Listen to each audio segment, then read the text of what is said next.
The Pearl Diver's Debt. Chapter 1. The Base of the Cliff.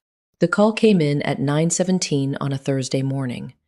Dispatch said a fisherman had spotted something at the base of the North Cliff, something that did not belong there. Nora was the closest unit. She drove with the window cracked open. Late October air came through damp and cold, carrying the smell of low tide and wet pine. The road to the north end of Harrow Cove was narrow and poorly maintained. No tourists came this way because there was nothing here for them.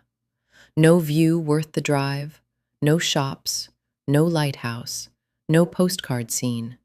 Just a gravel pull-off and a short path through scrub that ended at the base of a limestone face.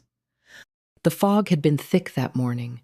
It was thinning now, but still hung over the water in patches, white and soft, and moving slowly with the wind. The harbor was almost invisible from here. That was probably why the fisherman had been the one to find the body, and not someone walking the shore. Fishermen went out no matter the weather. Everyone else stayed home. The fisherman was already gone by the time Nora arrived. His boat had drifted out again, just a white shape against gray water. She did not blame him for leaving. No one wanted to stand next to a dead stranger any longer than necessary. She had learned that in her first month on the job. People called, people reported, but they did not stay. Staying meant looking. Looking meant remembering. And no one wanted to remember a stranger's death on a Thursday morning in October. The body lay face down on a shelf of rock at the water's edge. The tide had not reached it yet. A man, 58 years old, according to the medical examiner later, though at first Nora only knew he was not young. Gray hair, damp and matted, a canvas jacket that had once been dark green, one shoe missing, the other still on, the laces tied. Nora stood 10 feet away and looked. She did not approach closer. That was procedure. Preserve the scene. Do not contaminate. Do not touch. Do not move. The first year of patrol work had drilled these rules into her until they felt like reflexes. But underneath the rules, she was looking at something else. She was looking at the way his left arm was tucked under his body and his right arm was spread out to the side. She was looking at the angle of his legs. She was looking at the back of his head where the hair was dark with something that was not water. She had seen enough to know that a fall from height did not usually look like this. People who fell off cliffs did not land neatly. They landed broken and twisted and wrong in ways that were hard to look at. This man looked almost placed, almost arranged. Nora did not say that out loud. She said it to herself and wrote it down in her notebook after she called Cole. He arrived 20 minutes later. His car took the gravel slowly, the way he did everything that did not require speed. He stood next to Nora and looked down at the man without speaking for a long moment. The fog moved between them and the water. A gull called somewhere out of sight. Then he sighed, not from sadness, from the recognition of paperwork. No ID. Cole said, "No, sir." No wallet, no phone. I looked. Nothing. No car in the pull-off. No, sir. I walked the road both ways. Nothing parked within half a mile. Cole pulled out his own phone and called the county medical examiner. He spoke in short sentences, the same way he wrote reports. Efficient. No wasted words. When he hung up, he looked at the cliff above them.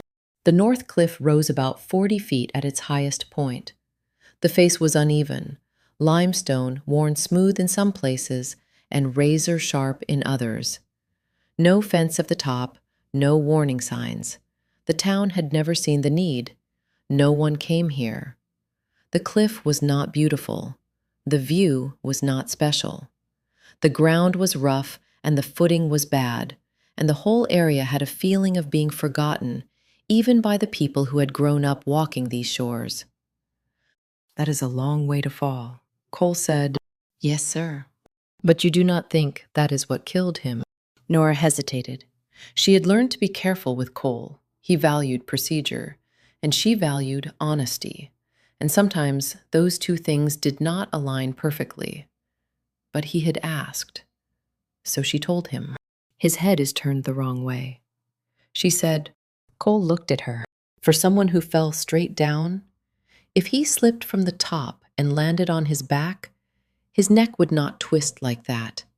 Not unless he hit something on the way. But there is nothing on the face. No ledges, no outcrops. I walked the base while I was waiting for you. The rock is smooth all the way up. Cole looked back at the body. He did not say she was wrong. He did not say she was right. He said nothing at all, which was his way of letting her know he had heard her and would remember it. Then he crouched down, just for a moment, and looked at the back of the man's head. He did not touch. He only looked. The medical examiner will sort it out, Cole said finally. He stood up and brushed off his knees. Your job right now is identification. Find out who he is. No one reported anyone missing. No one fits this description. Start with the lodging houses. He did not walk here from out of state. And if someone did report him missing, then we will have a different conversation. Cole walked back to his car. His shoes crunched on the gravel. The sound carried in the damp air and then faded. The fog swallowed the red of his taillights before he reached the main road. Nora stayed for another moment, looking up at the cliff. There was no reason for a casual visitor to be up there. No path led to the top from the road. No view worth the climb, not on this side of town. You would have to want to be there, or someone would have to bring you. She thought about that for a while. She thought about the way the man's right arm was spread out. She thought about the missing shoe. She thought about the angle of his neck. Then she took out her notebook and wrote down the time, the location, the condition of the body. She wrote down the weather. She wrote down the tide level. She wrote down everything Cole would need for the report. And then she wrote something else, a question. Why here? She did not have an answer yet, but she would keep the question open. She had learned from Ed that the right question was more valuable than the wrong answer, and that most people stopped asking too soon. The fog had started to roll in thicker by the time she got back in her cruiser, thin at first, then heavier, until the harbor disappeared behind her and the road ahead turned soft at the edges. She drove slow. There was no rush. The man at the base of the cliff was not going anywhere. He would be there when the medical examiner arrived. He would be there when the photographs were taken and the evidence was bagged and the questions began. Nora turned the heat on. The engine warmed slowly. She sat in the pull-off for a minute before she put the car in gear and drove back toward town. The road unspooled in front of her, gray and wet and empty. She thought about calling Ed. She decided against it. There was nothing to tell him yet. No name, no story, just a dead man at the bottom of a cliff no one visited, with his head turned wrong and his shoe missing, and no one in the world looking for him. That was the part that stayed with her as she drove. Not the body, not the blood, the silence. No one had reported this man missing. No one had called to ask if anyone had seen him. No one had walked into the station with a photograph and a question. He had died alone, at the bottom of a cliff, in a town where he did not belong. And the only person who knew he was dead was a fisherman who had already left. Nora pulled into the station parking lot at 10:45. The building was small and white and looked like it had been built in 1960 and not updated since. She went inside and sat at her desk and opened the state database. She typed in the description: age 58, male, gray hair, no vehicle registered, no criminal history in Maine. The screen loaded. The screen returned nothing. She stared at it for a long moment. Then she closed the browser and went to get coffee from the break room. The pot had been sitting for 3 hours. She drank it anyway. When she came back to her desk, Cole was standing by her chair. He had a piece of paper in his hand. Medical examiner called. He said, "The wound on the back of his head. The angle is wrong for a fall." Nora waited. The ME thinks he was hit first. Then he went over the edge. Cole set the paper on her desk. He did not say, "Good job." He did not say, "You were right." He just looked at her for a second and then walked back to his office and closed the door. Nora looked at the paper. She looked at the empty search results on her screen. She looked out the window at the fog that had turned the world white. Someone had killed a man at the North Cliff. Someone had pushed him or hit him, or both, and that someone was still in Harrow Cove, or had left in the dark last night while the fog covered everything. Nora finished her coffee. She stood up and put on her jacket. She had work to do. Chapter 2. The Pottery Shop. Nora started on Main Street because that was where the lodging houses were. There were only 3 in Harrow Cove. One had been closed since September, when the last of the summer people finally went home. One had no record of a guest matching the description. The third was Hale's lodging house, a gray clapboard building directly across from the pottery shop. The fog had not lifted completely, but it had thinned enough to see from one side of the street to the other. The harbor was a blur of masts and rigging at the far end. The air smelled of low tide and wood smoke. She talked to Robert Hale first. He was a nervous man in his early 50s, the kind of nervous that looked like it had been there for years, rather than arriving with her questions. His hands moved constantly, not with purpose, just moving. He checked his paper ledger twice before confirming that a man had checked in 2 nights ago. No name that matched any local. Paid cash for 2 nights, left the next morning, and did not come back. Nora wrote it down in her notebook. The ledger was old and worn, the pages soft from years of use. She asked to see it. Hale hesitated, then pushed it across the counter. The handwriting was small and cramped. The man had signed the check in line with a name she did not recognize. Daniel Morrow. The address listed was in Providence, Rhode Island. No phone number, no email, no emergency contact. Nora asked if anyone had visited the man during his stay. Hale said no. His eyes moved to the window when he said it. The window faced the pottery shop. Nora noticed. She did not comment. She thanked him and asked if she could take a photograph of the ledger page. Hale said yes too quickly. Then he said, actually, maybe not. Then he said, fine, go ahead. Nora took the photograph and left. She crossed the street slowly. The pavement was wet. October in Maine meant dampness that never fully dried, not in the mornings, not by noon. It settled into coats and hair and the pages of notebooks. She had been here long enough to stop noticing it most days. Today she noticed. Today everything felt a little bit sharper than usual.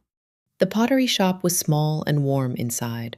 A kiln in the back room hummed low, a sound that vibrated through the floorboards and up into the display shelves.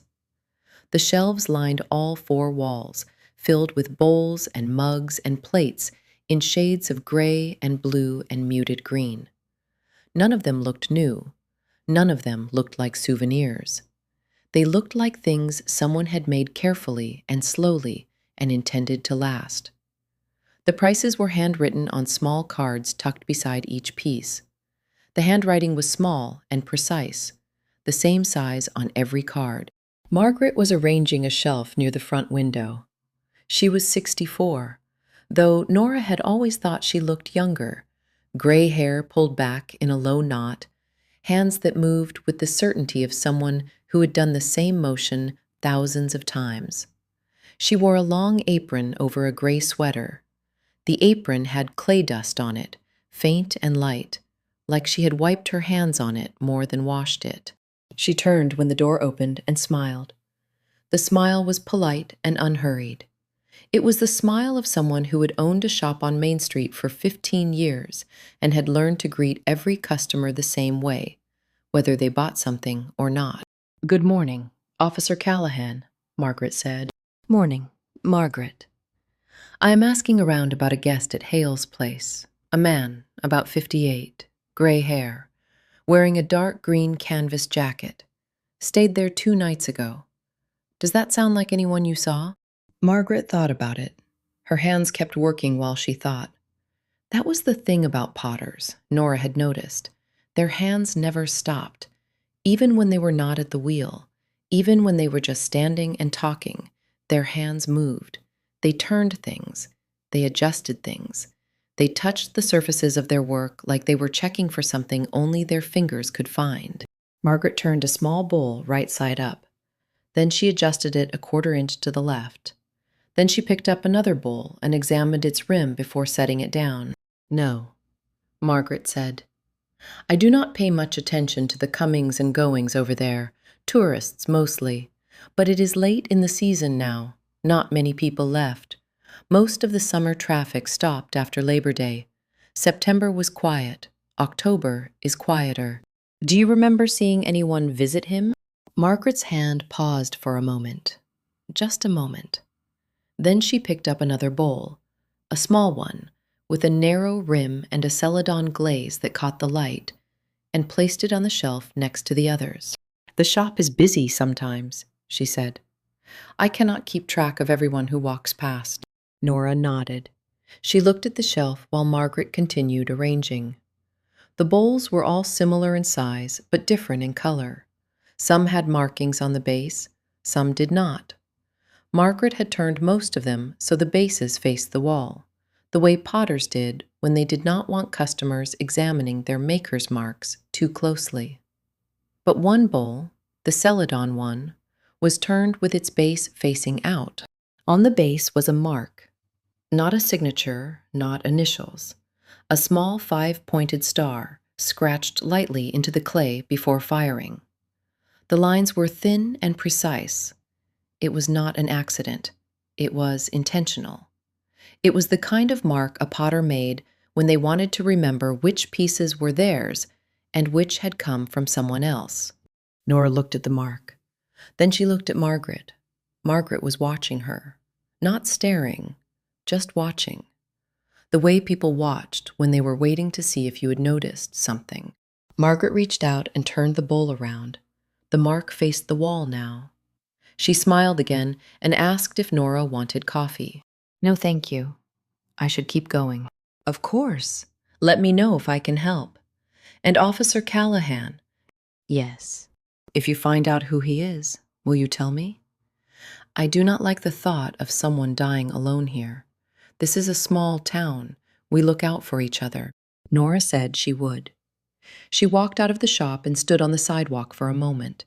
The fog had thickened again while she was inside. The street was soft and gray. Hale's lodging house was a smear of darker gray across the way. She could not see the harbor at all now. She sat in her cruiser for 5 minutes before starting the engine. The 5-pointed star stayed in her mind. It was not important. It was probably nothing. A potter's mark. Every potter had one. Her grandfather had a bowl on his kitchen counter with a similar mark, though she could not remember whose. But something about it bothered her. Not the mark itself, the way Margaret had turned the bowl, the way she had been watching. Nora wrote it down in her notebook. Pottery mark, she wrote. 5-point star. No name. Celadon bowl on the middle shelf. Front window. Then she underlined it twice. Not because she knew why, because her instinct told her to. She called the station and asked if the medical examiner had sent over the full report yet. The dispatcher said, not yet. She asked if anyone had called to report a missing person matching the description. The dispatcher said, no. Nora sat with the engine running. The heat came through the vents. The fog pressed against the windows. She thought about Daniel Morrow of Providence, Rhode Island. She thought about why a man with no local ties would drive to Harrow Cove in late October, pay cash for a room, and end up at the bottom of a cliff that no tourist ever visited. She thought about the pottery shop across the street and the woman who had turned a bowl so Nora could not see its mark. Then she drove to the third lodging house, even though she already knew it would be empty. It was. The owner had closed for the season and gone to Florida. The building was dark, and the windows were boarded, and the sign on the door said, "See you in May." Nora drove back to the station. She sat at her desk and opened the state database again. She typed Daniel Morrow. The screen loaded. The screen returned a record. Daniel Morrow, age 58, arrested in Portland in 2008. Charge was receiving stolen property. Sentence was probation. No other criminal history in Maine. The address on the arrest record was different from the one in the lodging house ledger.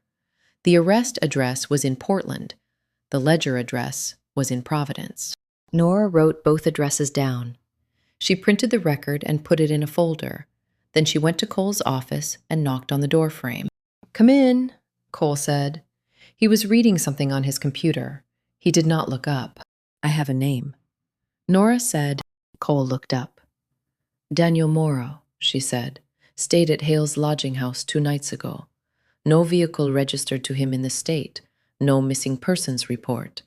But he has a record, 2008, receiving stolen property." Cole took the printout from her hand. He read it slowly. His face did not change. "This is from Portland," he said. 9 years ago." "Yes, sir." "So what was he doing here?" "I do not know yet. But someone visited him at Hale's. The owner said no one did, but he was lying. I could see it." Cole set the printout down. "You could see it," he said. "Yes, sir." Cole looked at her for a long moment. Then he sighed. "The medical examiner will have the full report by tomorrow. Until then, keep working the identification. Find out why he came here. Find out who he knew here. Do not assume this is a homicide until we have the official finding." "Yes, sir." Nora went back to her desk. She opened her notebook to the page with a 5-pointed star. She looked at it for a while. Then she closed the notebook and went home. The fog followed her all the way. Chapter 3. Baked Bean Soup. The afternoon had turned to early evening by the time Nora finished canvassing. No one else on Main Street remembered the man in the dark green jacket. No one had seen him. No one had noticed him. He had stayed 1 night at Hale's, paid cash, and walked into the fog. The few shopkeepers still open in October had all given the same answer. "Sorry, do not recognize the description. Try the coffee shop." The coffee shop had been closed since 2. Nora tried it anyway through the window. Empty chairs, clean counters, no sign of anyone who might have served a stranger a cup of coffee and remembered his face. She drove home, tired. The fog had settled into a thick blanket over the harbor. Street lights glowed orange through it, soft and blurred. The roads were empty. This was the hour between the end of the workday and the beginning of dinner. When Harrow Cove pulled inward, people went home. Doors closed. Windows lit up one by one along the hillside. The town exhaled. The Graves house sat at the end of a sloping road that looked out over the harbor from the higher ground. The porch light was on. Smoke came from the chimney. Through the kitchen window, she could see Ed standing at the stove, moving a spoon slowly through a pot. His movements were unhurried, the same rhythm he used for everything. Biscuit sat near the window, watching a leaf fall in the yard. The leaf was yellow and brown, and it took a long time to reach the ground. The wind was light. The air was cold, but not yet freezing. Late October in Maine meant waiting for the first real frost, waiting for the snow that would come eventually, but had not arrived yet, waiting for the dark to settle in and stay. Nora parked and went inside. The warmth hit her first, then the smell, baked bean soup and cornbread. The soup had been simmering for hours. She could tell by the thickness of it, the way the beans had softened into the broth. Ed made soup every Thursday in the fall. It was not a rule he had ever stated. It was just something he did. Nora had learned to expect it, Today she needed it. She hung her jacket on the hook by the door. The hook had been there since she was a child. Her grandfather had put it in when she was 7 years old and too short to reach the closet rod. She still used it. She did not think about that most days. Today she thought about it for a second and then let it go. She sat at the kitchen table without saying anything. Ed did not say anything either. That was one of the things she valued about him. He did not fill silence with questions. He did not ask how her day was, or whether she had eaten, or whether she was tired. He let her arrive. He let her sit. He let the quiet do its work. He set a bowl in front of her, then a piece of cornbread with butter melting into it, then a spoon. Then he sat across from her with his own bowl and ate slowly while Nora ate faster. The soup was good. It was always good. Ed had been cooking for himself for 15 years since his wife died, and he had gotten better at it rather than worse. He did not follow recipes. He followed instinct, the same way he did everything else. Biscuit moved from the window to under the table. He rested his head on Nora's knee and sighed the way old dogs sigh when they have done nothing all day and found it satisfying. Biscuit was 8 years old. His muzzle was gray. His eyes were still bright. He had been Ed's dog since he was a puppy, but he had always treated Nora like she belonged to him too. She scratched behind his ears. He sighed again. The kitchen was warm. The windows were dark. The fog pressed against the glass. Nora finished her soup. She pushed the bowl aside and looked at Ed. He was still eating, taking small bites, chewing slowly. He did not rush meals. He did not rush anything. He had been an intelligence operative during the Cold War, though he never said that directly. He had retired 15 years ago and chosen Harrow Cove deliberately because it was quiet and remote and far from Washington. He had raised Nora and her brother after their parents died in a plane crash. He had buried his wife 8 years ago. He had kept living. That was what Ed did. He kept living. No one knows who he is. Nora said. Ed nodded. He did not ask who. No wallet, no phone, no car registered to his name in the state system yet. Cole says it will take 48 hours to hear back from the national database. That is a long time to be no one. Ed said. Nora looked at him. That was the thing about Ed.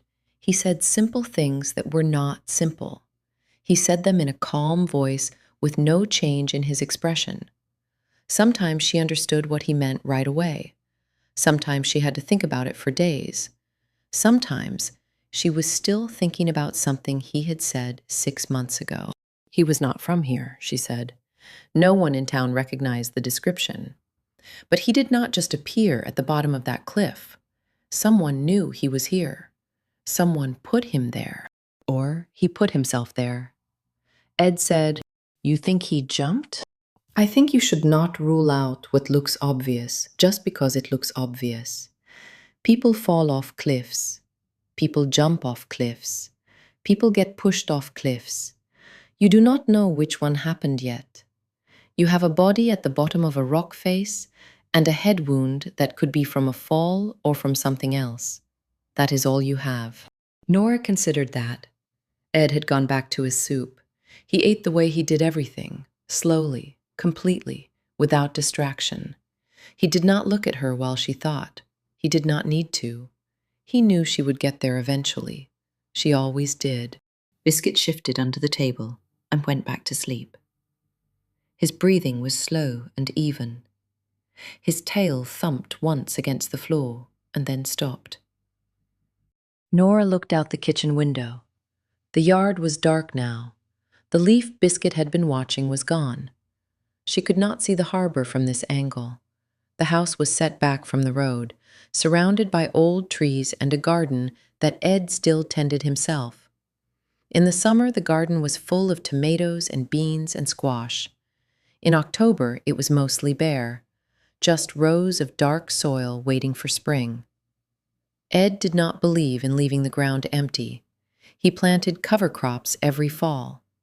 Nora did not know what kind. She just knew the yard looked different in October than it did in July. Everything looked different. Why would someone keep something they cannot sell and cannot bring themselves to throw away? Ed said. Nora looked back at him. What?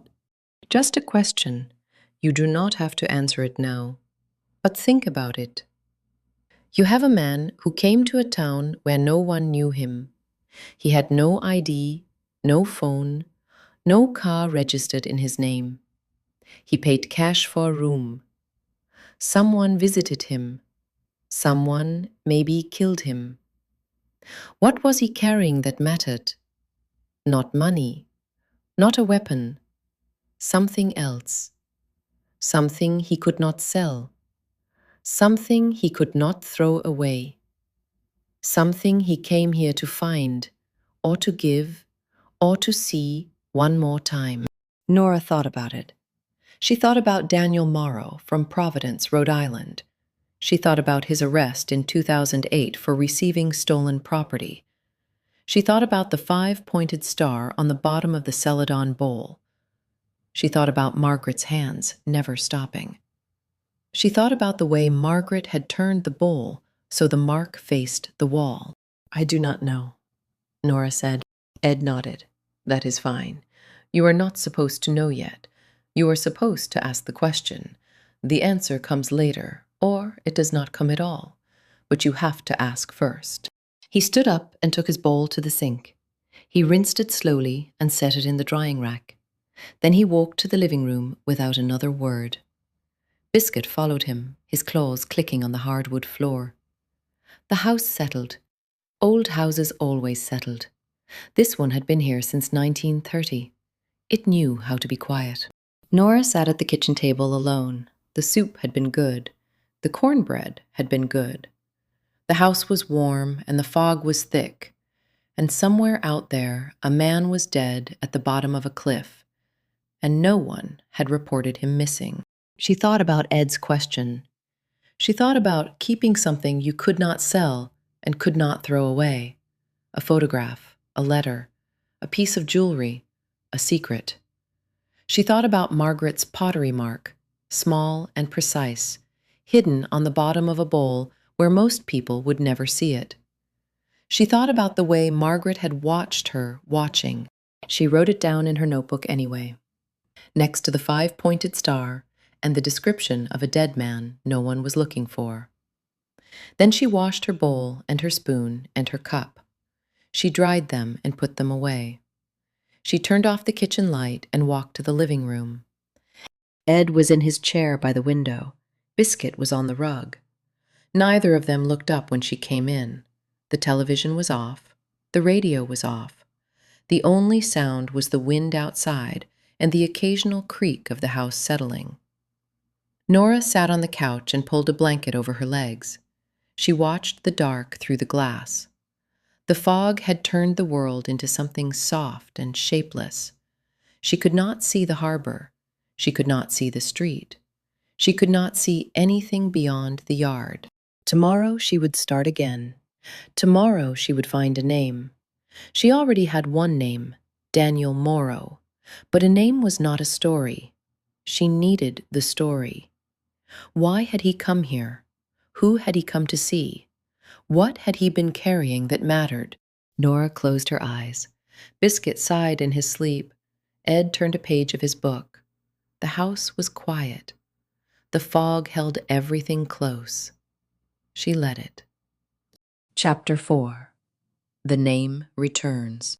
The state system took 48 hours to return a result. Nora spent most of that time doing other things. She ran plates for coal. She answered a noise complaint on Harbor Street that turned out to be a loose shutter. She helped an old man find his cat. The cat was under the porch and did not want to come out. Nora sat on the damp ground for 20 minutes until the cat decided she was not a threat. She carried it back to the old man, and he cried. She told him it was fine. She went back to the station and washed her hands and looked at her computer screen. The screen still said nothing new. On the second morning, a Friday, The fog finally lifted. The sun came out pale and low, the kind of October light that did not warm anything but made the world look clean. Nora drove to the station with her window down. The air smelled of wet leaves and salt. The harbor was bright and blue. The fishing boats were going out. The gulls were screaming. Life in Harrow Cove continued the way it always had. She sat at her desk and checked the database one more time. This time, there was a result. Daniel Morrow, age 58, last known address in Providence, Rhode Island. Arrested in 2008 for receiving stolen property. The case was connected to a burglary in Portland, Maine, a summer home on the coast. The owners were named Aldrich. The stolen property included jewelry valued at approximately $340,000. Most of it was stolen from the owner's home. $40,000. Most of it was never recovered. The case went cold. Morrow served probation and moved out of state. Nora read the file twice. Then she printed it and walked to Cole's office. Cole was on the phone. He held up one finger. Nora waited. She stood in the doorway and looked at the photographs on his wall. His wife, his grown children, his boat, a small cabin cruiser he had not used in 2 years. He said he was saving it for retirement. His wife said he had been saving it for 10 years. Cole hung up the phone. "What do you have?" "Daniel Morrow," she said. "The name from the lodging house ledger. He has a record, 2008, receiving stolen property. The burglary was in Portland, a summer home owned by a family named Aldrich." Cole took the file. He read it slowly. His face did not change. When he finished, he set the file down and looked at her. "This is from 9 years ago." "Yes, sir." "And you think it is connected to why he was here?" "I think it is the only thing in his record. He has nothing else. No other arrests, no other addresses in Maine. He came to Harrow Cove for a reason. This is the only reason in his file." Cole was quiet for a moment. Then his phone rang. He answered it. Nora waited. She watched his face while he listened. His expression did not change much, but she had learned to read the small things. The way his jaw tightened, the way his eyes moved, the way his hand gripped the receiver a little harder. Cole said thank you and hung up. That was the medical examiner. He said, "The wound on the back of the head, the angle and the depth are not consistent with a fall. He was struck from behind while standing. The weapon was something with an irregular surface, probably a rock. The fall happened after he was already unconscious or dead." Nora said nothing. "The ME is calling it a homicide," Cole said, "which means this is not your case anymore. You did your job. You identified him. The state police will handle the investigation from here." Nora looked at him. "The state police. They have jurisdiction on homicides. You know that." "I know. Then why are you looking at me like that?" "Because the state police are 2 hours away, they will send someone. That someone will not know Harrow Cove. They will not know who to talk to or where to look or which questions to ask. And by the time they figure it out, whatever trail is left will be colder than it is now." Cole sighed. He always sighed when she made a good point he did not want to hear. "What do you want me to say?" "Nora, I want you to let me keep working it. Not as the lead. I know I cannot be the lead. But I can keep asking questions. I can keep talking to people. I know this town. They do not." Cole leaned back in his chair. He looked at the ceiling. He looked at his boat photograph. He looked at Nora.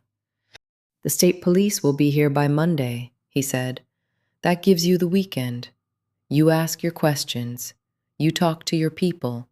But you do not interfere with evidence.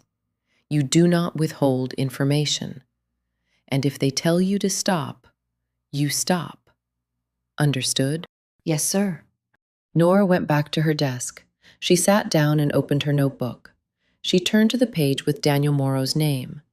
She wrote homicide underneath it. Then she underlined it 3 times. The day moved slowly after that. Nora made phone calls. She called the Portland Police Department and asked if anyone remembered the Aldrich burglary.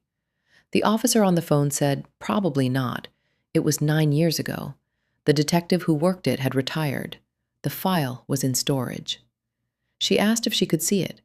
The officer said she would have to go through channels. Nora said thank you and hung up. She called the Aldrich family residence in Portland. No one answered. She left a message. She did not expect a call back. She drove past the pottery shop on her way home. The lights were on. Margaret was inside. Standing at the wheel, her hands in clay. Nora watched for a minute from the cruiser. Margaret did not look up. Her hands moved in a steady rhythm, shaping something that was not yet a bowl or a cup or anything Nora could name. The wheel turned. The clay rose and fell. Margaret's back was straight and her shoulders were relaxed, and she looked like someone who had done this 10,000 times before and would do it 10,000 times again. Nora drove home. Ed was in the kitchen. Biscuit was on the rug. The smell of something roasting came from the oven. Nora sat at the table and put her head in her hands. Long day, Ed said. It is a homicide now. Cole gave me the weekend before the state police take over. Ed nodded. He did not say that was good or bad. He just nodded. Nora looked up. The man who died. His name was Daniel Morrow. He had a record for receiving stolen property from a burglary in Portland 9 years ago. A summer home. The family was named Aldrich. Ed was quiet for a moment. Then he said, I remember that. The burglary. It was in the papers. The Aldriches were well known in Portland. Old money. The summer home was on the coast somewhere south of here. They were not from Harrow Cove, but someone who worked for them might have been. Nora looked at him. Someone who worked for them. Ed shrugged. People who rob houses usually know the layout. They know when the owners are away. They know where the security gaps are. That kind of information comes from someone inside, not necessarily a family member, a housekeeper, a property manager, someone who had been in the house. Nora wrote it down. Someone who knew the house. Ed went back to the stove. He opened the oven and checked whatever was inside. Then he closed the oven and wiped his hands on a towel. You have eaten, he said. It was not a question. Not yet. Then eat. You cannot find answers on an empty stomach. Nora ate. The food was good. The house was warm. Biscuit put his head on her knee and stayed there. She ate slowly this time, not fast. She thought about Ed's words. Someone who knew the house. Someone who had been inside. Someone who knew when the family would be away. She thought about Margaret's pottery shop.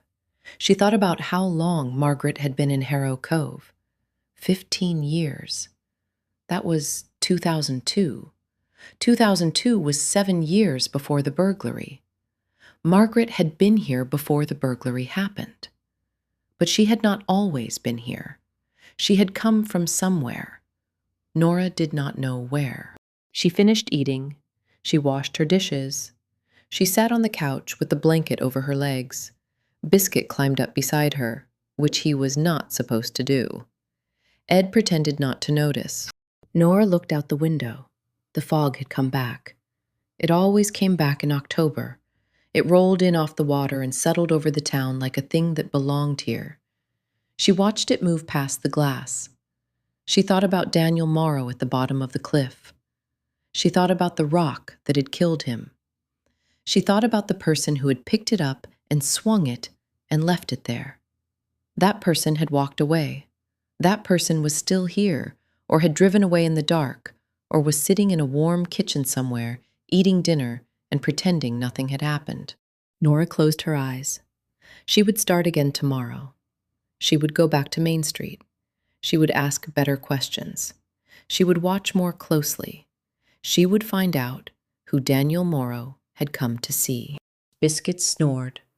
Ed turned a page. The fog pressed against the window. Nora slept on the couch with her hand on the dog's back and her notebook on the floor beside her. Chapter 5. The Visitor Log.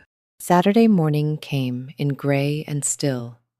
The fog had lifted overnight, but left behind a sky the color of old pewter.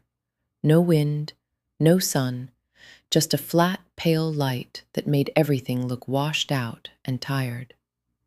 Nora parked outside Hale's lodging house at 8:15. The building looked smaller in daylight than it had in the fog, gray clapboard, white trim that needed painting. A sign by the door that said vacancy in letters that had been there so long they were starting to fade. She had called ahead. Hale had not wanted her to come. She could hear it in his voice. But he had said yes because he could not say no. People in Harrow Cove said yes to the police even when they did not want to.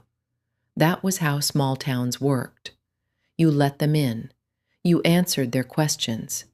You waited for them to leave. Hale opened the door before she knocked. He was wearing the same clothes as 2 days ago, a flannel shirt, jeans, work boots that looked like he had not cleaned them in months. His hair was wet, like he had just stepped out of the shower. His eyes were red, like he had not slept. "Officer Callahan," he said, "come in. Thank you for seeing me. I did not think I had a choice." Nora did not answer that. She stepped inside. The lobby was small and dark, a desk, a chair, a rack of brochures for tourist attractions that had all closed for the season. The air smelled of old coffee and older carpet. A radiator hissed in the corner. The windows faced the street. Across the road, the pottery shop was still dark. Margaret did not open until 9. Hale stood behind the desk. His hands were on the counter. His fingers tapped. Tap, tap, tap. Tap, tap, tap. He did not seem to know he was doing it. "I need to look at the visitor log again." Nora said, "I already showed you. I need to look at it again." Hale hesitated. Then he pulled the ledger from under the counter and pushed it across. The same worn book, the same cramped handwriting. Daniel Morrow's signature on the check in line, the date, the room number, the address in Providence. Nora turned the page backward. She looked at the previous entries, tourists mostly, couples, a few solo travelers. She turned the page forward. The day after Morrow checked in, the day he died. And there it was, a second signature on the page. Not on the check-in line, on the visitor line. Someone had signed in to see a guest. The name was written in a different pen. The ink was darker. The handwriting was smaller and more practiced, not the loose scrawl of a tourist filling out a form. This was someone who knew how to sign their name, someone who had signed ledgers before, someone who wrote the way people wrote when they had been taught penmanship in school and never forgot. The name was Patricia Aldrich. Nora stared at it. Then she looked at the date. The same day Daniel Morrow died, the same evening, according to the time written next to the signature, 6:45 in the evening. "Hale," Nora said. "Who is Patricia Aldrich?" Hale's tapping stopped. His face went pale. Not a little pale. The kind of pale that happens when blood leaves the face all at once. "I do not know," he said. "You do not know? I do not remember her. I do not remember anyone visiting that guest. The signature is right here. I know it is here. I am telling you, I do not remember." Nora looked at him. His hands were still now. His eyes were moving too fast, looking at her, looking at the door, looking at the window, looking at the ledger. "Hale," she said, "I am not here to cause trouble for you, but I need to know the truth. Someone died, that someone was staying in your building, and someone visited him that evening, the same evening he died. So I am going to ask you one more time. Do you remember seeing anyone visit Daniel Morrow?" Hale was quiet for a long moment. Then he sat down in the chair behind the desk. He put his head in his hands. When he spoke, his voice was different, softer, tired. "I saw someone," he said. "I did not see her face. It was foggy that night. The fog was thick. I was in the back. I heard the door. When I came out, she was already going up the stairs. All I saw was her back. A woman, older, gray hair, good coat." "You did not see her face?" "No." "Did you see her leave?" "No. I went back to the kitchen. When I came out again, she was gone. The guest was gone too. His room was empty. He had not checked out. He just did not come back." Nora wrote it down. "Why did you not tell me this before?" "Because I did not want to be involved. Because I have things in my life that do not need police attention. Because I thought it would go away. I thought he would come back. I thought it would be nothing." Hale looked up at her. His eyes were wet, not crying, just wet, the kind of wet that comes from exhaustion and fear and the weight of a secret you have carried too long. "What things?" Nora said. "What?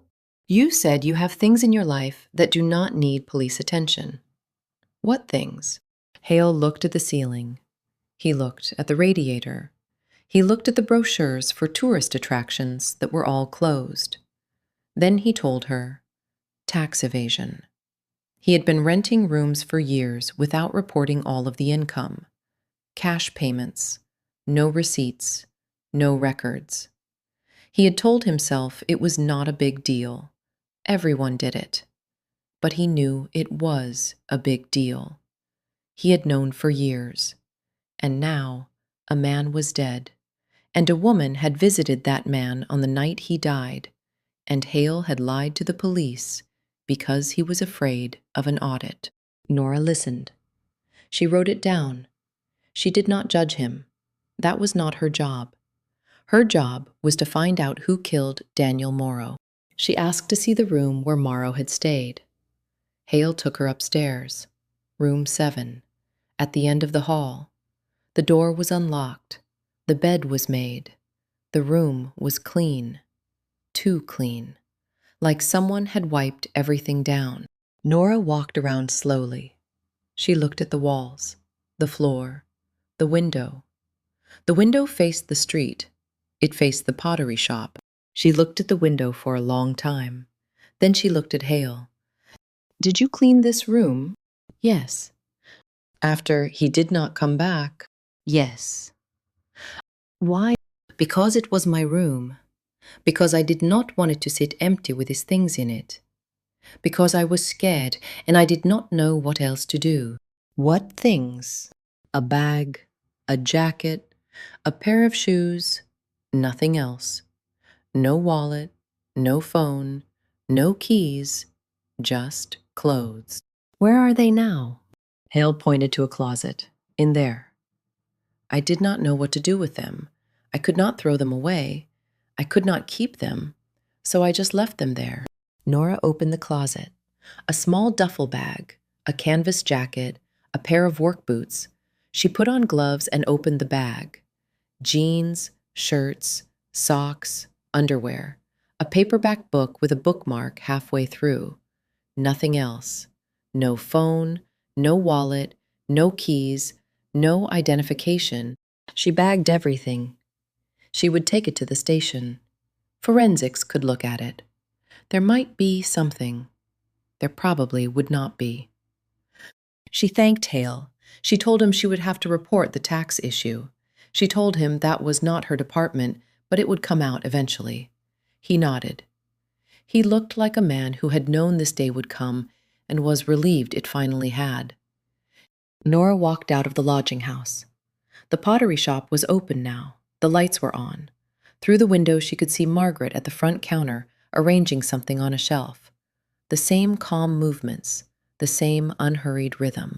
Nora crossed the street. She did not go into the shop. She stood on the sidewalk and looked at the window. She thought about the signature in the ledger. Patricia Aldrich, the same last name as the family whose summer home had been burglarized 9 years ago. The same last name as the family whose jewelry had never been recovered. Patricia Aldrich had visited Daniel Morrow on the night he died. Patricia Aldrich had signed the ledger with a practiced hand. Patricia Aldrich had walked up the stairs in the fog, and Hale had seen only her back. Nora took out her phone. She called Cole. "I have something," she said. "What?" "A visitor log at Hale's. A woman signed in to see Morrow the night he died. Her name is Patricia Aldrich, the same Aldrich from the burglary file." There was a pause on the line. Then Cole said, "Do not do anything yet. I am calling the state police." Nora hung up. She looked at the pottery shop one more time. Margaret was still at the counter. Her hands were still moving, still arranging, still adjusting. She looked like someone who had been here for 15 years and would be here for 15 more. Nora walked back to her cruiser. She sat in the driver's seat and watched the street. The fog was starting to come back, thin at first, then thicker. By the time she started the engine, she could barely see the harbor. She drove to the station. She had a name, Patricia Aldrich. She had a motive, the burglary, the jewelry, the missing property. She had a timeline, the visit on the night Morrow died. But she did not have the whole story. Not yet. And somewhere out there in the fog, someone did. Chapter 6. The Woman from Portland. Patricia Aldrich arrived in Harrow Cove on Sunday morning. Nora heard about it from Cole, who heard about it from the state police, who had notified the Aldrich family because Daniel Morrow's name appeared in the 2008 burglary file. That was standard procedure.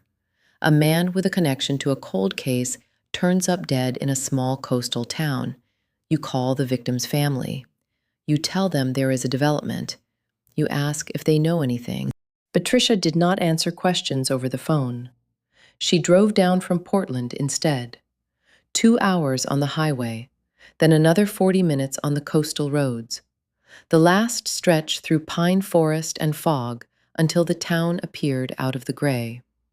She arrived in a black sedan that was too clean for October in Maine. She parked outside the police station. She got out and walked inside like she owned the building. Nora was at her desk when the door opened. She looked up. The woman who walked in was 71 years old, but did not look it. Good bones, good clothes, a dark wool coat that cost more than Nora's monthly rent, gray hair cut short and styled, glasses with thin gold frames. She carried a leather bag over one shoulder and a folder in one hand. Her posture was straight, her eyes were sharp. She looked around the station once, taking it all in, and then she looked at Nora. "I am Patricia Aldrich," she said. "I am here about Daniel Morrow." Nora stood up. "Yes, ma'am. Inspector Cole is in his office. I will take you back." Patricia followed her without another word. Her shoes made no sound on the linoleum. She walked the way rich people walked, not fast, not slow, just certain. Certain that doors would open, certain that people would listen, certain that the world worked the way she needed it to work. Cole stood up when they entered. He offered his hand. Patricia shook it once and let go. She sat down in the chair across from his desk without being asked. She set her bag on the floor and her folder on her lap. She looked at Cole. She looked at Nora standing in the doorway. "This is Officer Callahan." Cole said, "She has been working the identification." Patricia looked at Nora again, longer this time, assessing. Then she nodded. "I understand the state police are handling the investigation now." Patricia said, "That is correct." Cole said, "They will be here tomorrow. I am simply the local contact." "Then we can wait until tomorrow." "We can. But I thought you might want to know what we have found so far." Patricia was quiet for a moment. Then she said, "Fine." Cole gestured to Nora. Nora stepped forward and opened her notebook. "Daniel Morrow checked into Hale's lodging house on Tuesday," Nora said. "He paid cash for 2 nights. He signed the ledger with his name and an address in Providence, Rhode Island, on Thursday morning. A fisherman found his body at the base of the North Cliff. The medical examiner has ruled it a homicide. Patricia's face did not change. She had known this already. The state police had told her on the phone. But she listened anyway. She listened the way people listened when they were waiting for the part that mattered. "There is a visitor log at the lodging house," Nora continued. "Someone signed in to see Morrow on the evening he died. The signature says Patricia Aldrich." Patricia smiled. It was not a warm smile. It was the smile of someone who had been expecting something and was not surprised to find it. "Of course I visited him," she said. "I have been looking for Daniel Morrow for 9 years. He was connected to the burglary of my family's summer home. He knew who else was involved. He knew where the jewelry went. I hired a private investigator to find him. When I learned he was in Harrow Cove, I drove down to talk to him." "Talk to him about what?" Cole said. "About the necklace. A pearl necklace. 47 Tahitian black pearls on a yellowed silk thread. It was my grandmother's. It was not insured separately. It was never photographed clearly, but it was in the official loss report from 2009, and it is still missing." Patricia's voice changed when she talked about the necklace. It became softer, more personal, less controlled. "That necklace was supposed to come to me," she said. "It was in my grandmother's will. But without the necklace, without proof of its existence, the inheritance has been tied up in court for years. My cousins have contested everything. They say the necklace was sold before the burglary. They say it was never really missing. They say I am lying to get a larger share." Patricia looked at Nora, then at Cole. "So yes, I visited Daniel Morrow. I wanted to know what he knew. I wanted to know who else was in that house. I wanted to know where my grandmother's necklace went." "What did he tell you?" Nora said. "Nothing. He would not talk to me. He said he had nothing to say. He said he was dying anyway. He said to leave him alone." "Dying," Cole said. "Pancreatic cancer. He told me he had 3 or 4 months left. He said he came to Harrow Cove to see something one last time. He would not tell me what." Patricia leaned back in her chair. She looked tired now. The control was still there, but underneath it, something else. Exhaustion, grief, frustration, all of it pressed down and hidden beneath the surface of a woman who had learned long ago not to show weakness in front of strangers. "Did you kill him?" Nora said. Cole shot her a look, but Patricia did not seem offended. She laughed, a short, dry laugh. "No, Officer Callahan, I did not kill him. I am many things, but I am not a murderer. I wanted information from him. I could not get information from a dead man." Patricia stood up. The interview was over. She had decided. "The state police can contact me through my lawyer," she said. She took a card from her bag and set it on Cole's desk. Then she walked out. Her shoes made no sound on the linoleum. The door closed behind her. Her black sedan pulled away from the curb and disappeared into the fog. Nora looked at Cole. She is lying about something. Everyone lies about something. She is lying about more than something. Cole sighed. "You have the weekend. Tomorrow the state police arrive. Use your time wisely." Nora went back to her desk. She sat down and opened her notebook. She read through her notes on Patricia Aldrich. Wealthy, controlled, desperate about a necklace. Desperate enough to drive 2 hours in the fog to question a dying man. Desperate enough to hire a private investigator. Desperate enough to come to the police station before the state police even arrived. But was she desperate enough to kill? Nora did not know. She wrote down the question and left it open. In the afternoon, she walked past the pottery shop again. The lights were on. Margaret was inside. The kiln was running. Nora could feel the heat through the window. She watched Margaret move between the wheel and the shelves, her hands covered in clay, her face relaxed and focused. And then Nora noticed something she had not noticed before. On the wall near the back of the shop, there was a whiteboard, a small one, the kind used for schedules and reminders. On the whiteboard, written in dry erase marker, was a list of days. Tuesday, Thursday. Those were the days Margaret fired the kiln. That was the schedule. Tuesday and Thursday. Regular, reliable, the same every week. But Daniel Morrow had died on a Thursday night. And on Friday morning, when Nora had first visited the shop, the kiln had been warm. She remembered the heat. She remembered the low hum.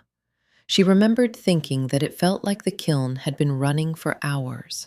Nora looked at the whiteboard again. Tuesday and Thursday, not Friday. She walked into the shop. Margaret looked up from the wheel. Her hands did not stop moving. The clay rose and fell. Officer Callahan, back again. Just passing by. Nora said, "I noticed your kiln was warm on Friday. The day after everything." Margaret's hands paused, just for a second. Then they started moving again. "I had a rush order," she said. "A customer needed something by the weekend. I ran the kiln on Friday to finish it." Nora nodded. She looked at the whiteboard. "Your schedule says Tuesday and Thursday. I changed it for the rush order. Do you have the customer's name?" Margaret looked at her. The expression on her face did not change, but something in her eyes did. Something small, something careful. "I do not remember," she said. "It was a tourist. They paid cash. They have probably left town by now." Nora wrote it down. She smiled. She thanked Margaret for her time.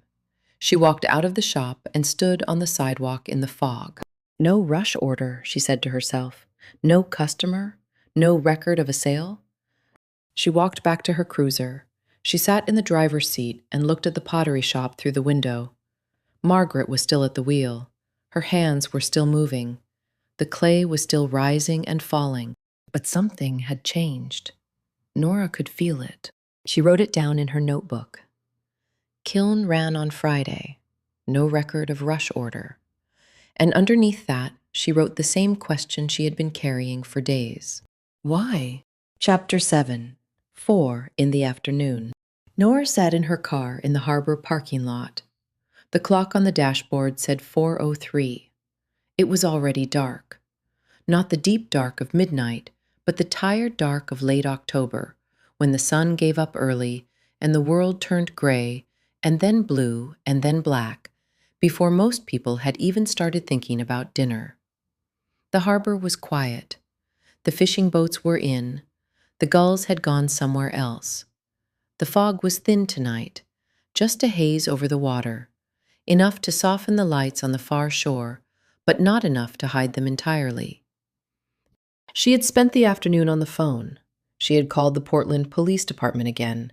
She had called the Aldrich family lawyer. She had called the private investigator Patricia Aldrich had hired.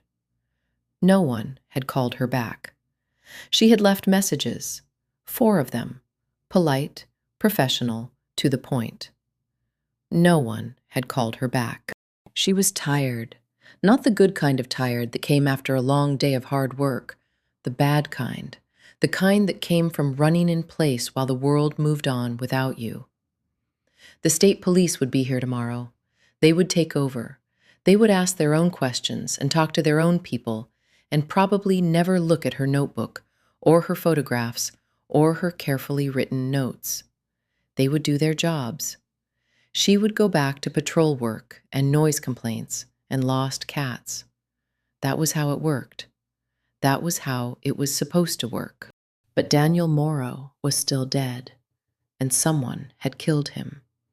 And that someone was still walking around Harrow Cove, or had driven away in the dark, or was sitting in a warm kitchen somewhere eating dinner and pretending nothing had happened. Nora pulled out her phone. She scrolled to Ed's number. She pressed call. It rang twice. Then Ed's voice, quiet, calm, the same voice he had used for as long as she could remember. Nora. Hey. Long day. Something like that. There was a pause. Nora could hear Biscuit in the background, the click of his nails on the floor, the soft thump of his tail against something. "Do you remember the Aldrich burglary?" Nora said. 2009. A summer home on the coast. Stolen jewelry, never recovered. Ed was quiet for a moment. Then he said, "I remember the town talking about it. The Aldriches did not live here, but someone did. Someone who worked for them. That was the rumor.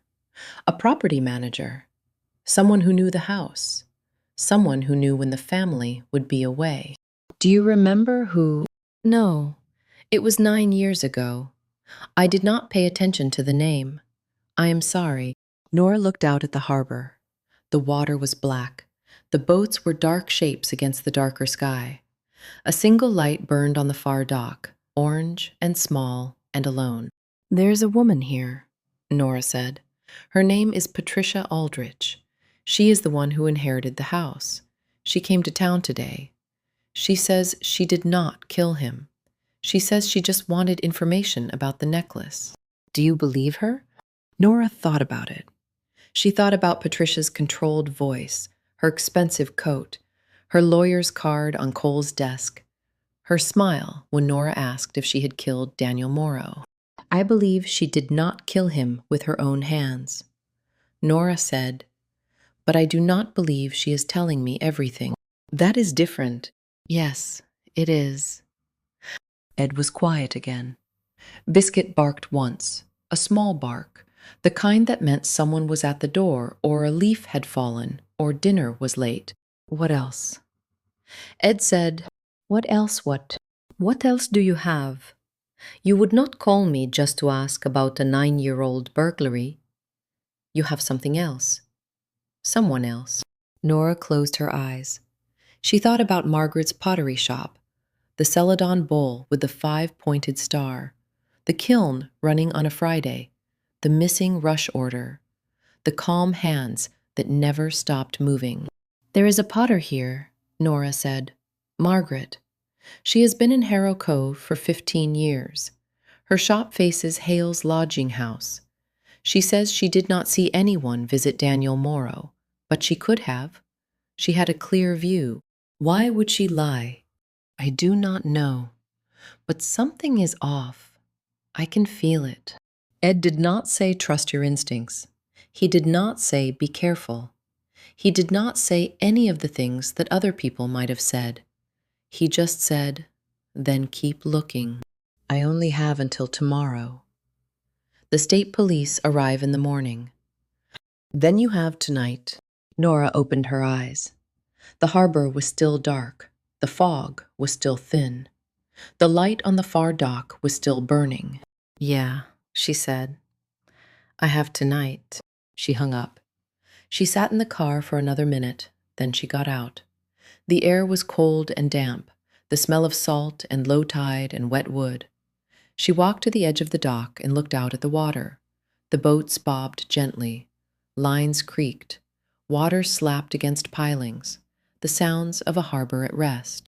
She thought about Jamie, her brother, a United States Marine, stationed somewhere far away, somewhere hot, somewhere she could not picture because she had never been there and he did not talk about it.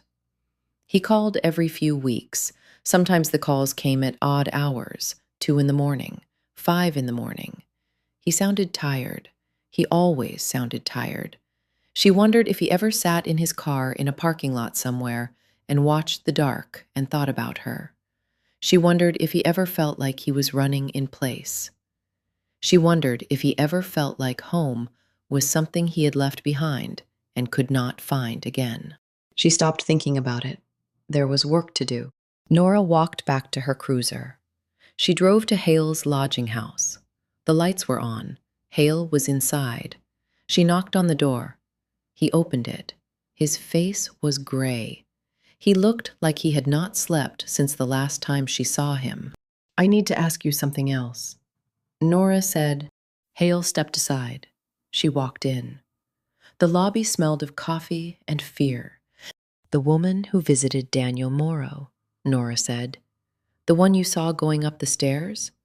You said you only saw her back, gray hair, good coat. That is all you saw? Yes. Could she have been shorter than you thought? Or taller? Could you tell?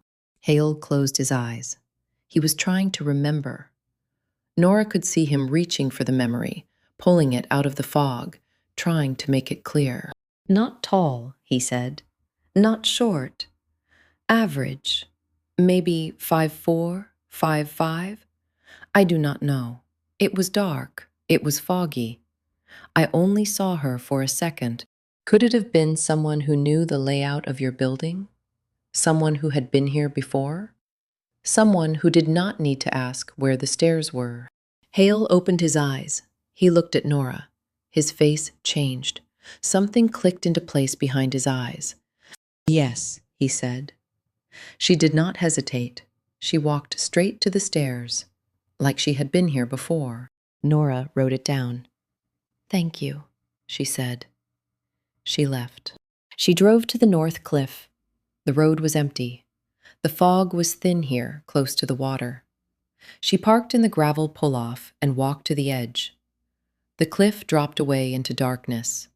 She could hear the waves below, but could not see them.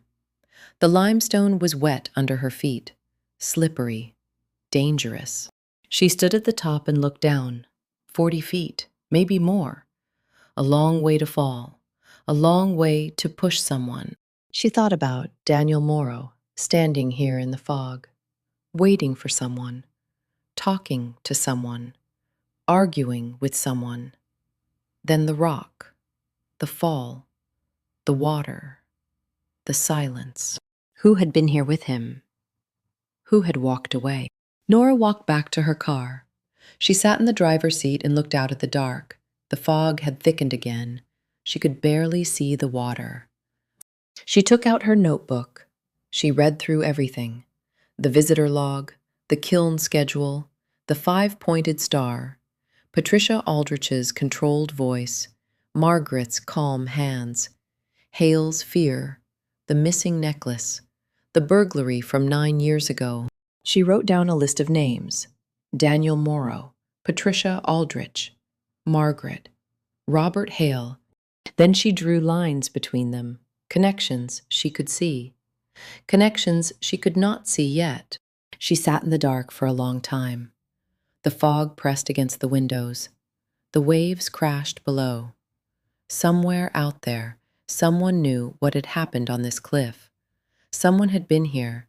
Someone had swung a rock. Someone had gone home and washed their hands and gone to sleep. Nora started the engine. She drove home. The road was empty. The town was dark. The fog followed her all the way. Chapter 8. The Aldrich Ledger. Monday morning came in cold and bright. The fog had burned off by 8 o'clock, leaving behind a sky so blue it looked almost fake. The kind of sky that belonged in a postcard. The kind of sky that made you forget it was almost November and the snow would be here soon. Nora parked outside the police station at 8:15. The state police had not arrived yet. She had time.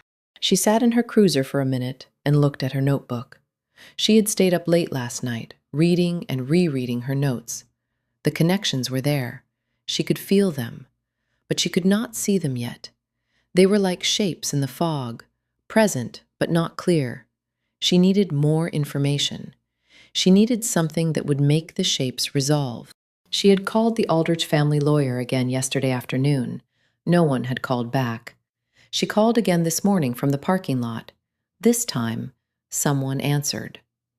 Aldrich and Associates, a voice said. How may I direct your call? This is Officer Nora Callahan from the Harrow Cove Police Department, she said. I need to speak with the attorney handling the Aldrich estate. One moment. The line went silent. Nora waited. She watched a gull land on the roof of the station. It stared at her. She stared back. The gull flew away.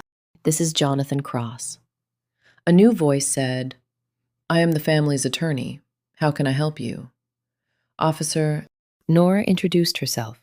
She explained that she was working on the Daniel Morrow homicide and that the case was connected to the 2008 burglary of the Aldrich summer home. She asked if the pearl necklace had ever been photographed or insured separately. There was a pause on the line. Then Jonathan Cross said, "No, the necklace was never separately insured. It was part of a larger collection, and there are no clear photographs of it in the family's records.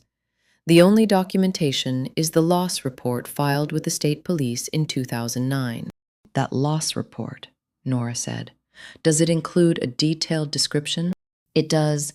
47 Tahitian black pearls, silk thread, original, yellowed with age. The clasp is white gold, unmarked, no identifying features. The description was provided by Patricia Aldrich's grandmother before she passed away. Nora wrote it down, and the necklace is still listed as missing property. Yes, which means it is still active evidence in the burglary case, and it is still part of the inheritance dispute. Tell me about that. Nora said, "The inheritance dispute." Jonathan Cross sighed. Nora could hear it through the phone. The sigh of a man who had explained something too many times and was tired of explaining it. Patricia Aldrich and her cousins have been in litigation for 6 years. He said, "The grandmother's will left the necklace to Patricia specifically. But without the necklace, Patricia cannot prove that it existed in the form described in the will. Her cousins argue that the necklace was sold before the burglary. They argue that Patricia invented the description to claim a larger share of the estate. The case has been tied up in probate court since 2011. So Patricia has a financial interest in finding the necklace. She has a significant financial interest. The estate is valued at several $1,000,000. The necklace, if it existed as described, would be worth approximately $80,000 today. But the real value is not the necklace itself. The real value is the validation of Patricia's claim. If the necklace is found, the cousins lose their argument. Patricia inherits the entire estate as the grandmother intended." Nora looked out the window. The state police had not arrived yet. The parking lot was empty except for her cruiser and Cole's sedan. "Does Patricia know who took the necklace?" Nora said, "No one knows who took the necklace. The burglars were never identified. Daniel Morrow was arrested for receiving stolen property, but he was not the one who entered the house. He was the driver. He claimed he did not know the names of the other 2 people involved. 2 other people, that is what the file says. 3 people total, 1 driver, 2 inside. Morrow was the driver. He said he never saw the faces of the other 2. He only knew them by nicknames. The case went cold because Morrow would not cooperate further, and there was no other evidence." Nora wrote it down. "Thank you, Mr. Cross. One more question." "Yes." "Did Patricia Aldrich know anyone in Harrow Cove before Daniel Morrow showed up?" Another pause. Longer this time. "I do not know." Jonathan Cross said, "You would have to ask her." Nora thanked him and hung up. She sat in the cruiser for a moment. Then she called Patricia Aldrich. The call went to voicemail. Nora left a message. She asked Patricia to call her back. She did not expect a call. She went inside the station. Cole was at his desk. He looked up when she walked in. "State police called," he said. "They will be here by noon. Their lead detective is named Detective Markham. I have worked with him before. He is good. He is thorough. He will not appreciate you poking around in his investigation." "I am not poking around," Nora said. "I am following up on existing leads." Cole gave her a look. The look said he did not believe her, but he was not going to argue. Nora went to her desk. She opened her computer. She searched for Margaret's pottery shop. The shop had been open for 15 years. Before that, Margaret had lived in Portland. Before that, Nora could not find anything. No marriage records, no property records, no criminal history. Nothing. She searched for Margaret's full name. Margaret Aldrich Voss. The Voss was a married name. Probably. There was no record of a husband in Harrow Cove. no obituary, no death certificate, just a woman who had appeared in town 15 years ago and opened a pottery shop and never left. Nora sat back in her chair. She thought about the visitor log at Hale's, the small, practiced handwriting, Patricia Aldrich's signature. But Patricia Aldrich had not grown up signing ledgers. She had grown up rich. She had people to sign things for her. So why did her handwriting look like someone who had signed ledgers before? Like someone who had worked behind a counter? Like someone who had learned to write small and neat and quick, because that was what the job required. Nora stood up. She walked to Cole's office. "I need to go to Portland," she said. Cole looked at her. "No. I need to see the original burglary file, the one from 2008. The Portland Police Department has it in storage. I can be there and back in 4 hours. The state police will be here in 3 hours. Then I will be back before they arrive. Or I will be back after they arrive. But either way, I am going." Cole stared at her. His jaw tightened.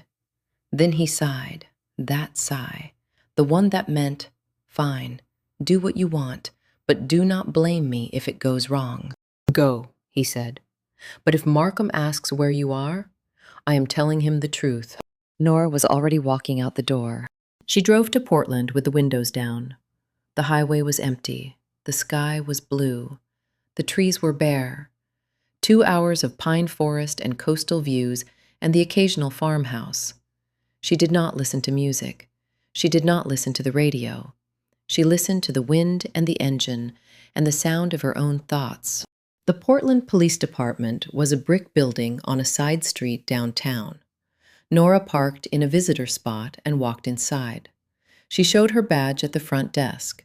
She asked for the 2008 Aldrich burglary file. The officer at the desk made a call. Someone came down to meet her. A detective. Older, gray hair, tired eyes. "You are the one from Harrow Cove," he said. "Yes, sir." "Follow me." He took her to a room in the basement. Storage. Boxes on metal shelves. Dust in the air. The smell of old paper and older secrets. He found the box. He set it on a table. He left her alone. Nora opened the box. Inside were photographs, reports, witness statements, evidence logs. She pulled everything out and spread it across the table. She read for an hour. She took photographs of every page with her phone. She read the witness statements twice. She read the property log 3 times. And then she found it. A single sheet of paper, handwritten. The handwriting was small and neat and practiced. The kind of handwriting that came from years of filling out forms and signing ledgers and keeping records. It was a statement from a former employee of the Aldrich family, a property manager, someone who had worked for the Aldriches for 12 years, someone who knew the layout of the summer home, someone who knew when the family would be away, someone who had been questioned by police and released for lack of evidence. The name on the statement was Margaret Aldrich Voss. Nora sat back. She looked at the paper. She read it again. Margaret had worked for the Aldrich family. She had been questioned about the burglary. She had been released. She had left Portland and moved to Harrow Cove a year later. She had opened a pottery shop. She had been there ever since. Nora took a photograph of the statement. She put everything back in the box. She thanked the detective. She walked out of the building and got back in her cruiser. She sat in the parking lot for a minute. Then she called Ed. "Ed," she said. "Margaret worked for the Aldriches. She was their property manager. She was questioned about the burglary. And then she moved to Harrow Cove." Ed was quiet for a moment. Then he said, "Someone local knew that house." Nora closed her eyes. "Yeah, someone local." She started the engine. She drove back to Harrow Cove. The sky was still blue. The trees were still bare. The road was still empty. But everything looked different now. Everything looked clearer. She had the connection. She had the name. She had the motive. Now she needed the proof. Chapter 9. The wall that does not add up. Nora reached Harrow Cove at 3:15. The sun was already low, throwing long shadows across Main Street. The fog had not come back. The air was cold and clear and still. She parked outside the pottery shop. The lights were on. The kiln was silent. Through the window, she could see Margaret at the front counter, wiping down the surface with a rag. The same calm movements, the same unhurried rhythm. The state police had arrived. Nora knew because there was an unfamiliar sedan in the station parking lot when she drove past. Detective Markham was probably sitting at her desk right now, reading her notes, asking Cole where she was. She did not care. Not yet. She had one more thing to do first. She walked into the pottery shop. The bell above the door rang. Margaret looked up. She smiled. The same smile she always gave. Polite, unhurried. The smile of a woman who had been here for 15 years and would be here for 15 more. "Officer Callahan," Margaret said. "You are back." Nora closed the door behind her. She walked to the counter. She did not smile back. "I need to ask you some more questions," Nora said. "About the Aldrich family." Margaret's hands stopped moving. The rag was still on the counter. Her fingers were still wrapped around it, but she was not wiping anymore. She was just holding. "The Aldrich family." Margaret said, her voice was flat. Not surprised, not scared, just flat. "You worked for them," Nora said. "You were their property manager for 12 years. You knew the layout of the summer home. You knew when the family would be away. You were questioned by police after the burglary in 2008. Margaret stared at her. The flatness did not break, but something underneath it shifted. Nora had seen that shift before. It was the moment when a person realized they had been found out and had to decide what to do next. "I do not know what you are talking about," Margaret said. Nora pulled out her phone. She opened the photograph of the handwritten statement from the Portland Police Department file. She set the phone on the counter and turned it so Margaret could see. "This is your statement," Nora said. "Signed by you. Dated March 3rd, 2009. You told the police you did not know anything about the burglary. You said you had no idea who could have taken the jewelry. But you knew the house. You knew the security codes. You knew the schedule. And 3 people got in and out without triggering any alarms." Margaret looked at the photograph. Her face did not change, but her hands moved to the edge of the counter and gripped it. Her knuckles went white. "That was 9 years ago." Margaret said, "I was cleared. They had no evidence. They had no evidence because Daniel Morrow would not talk. But he is talking now. He came to Harrow Cove to see you. He signed the ledger at Hales.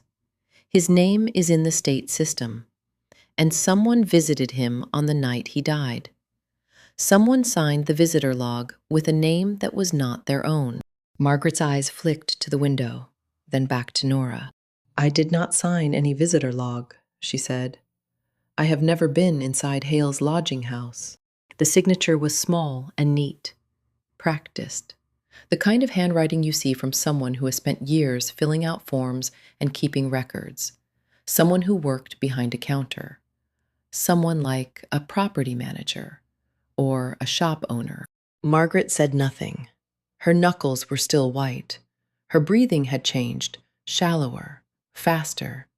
"I checked the handwriting," Nora said, "against the price tags in your shop, against the labels on your pottery. It matches. You signed in as Patricia Aldrich. But Patricia Aldrich was in Portland that night. Her phone records put her at home. Her car never left the city.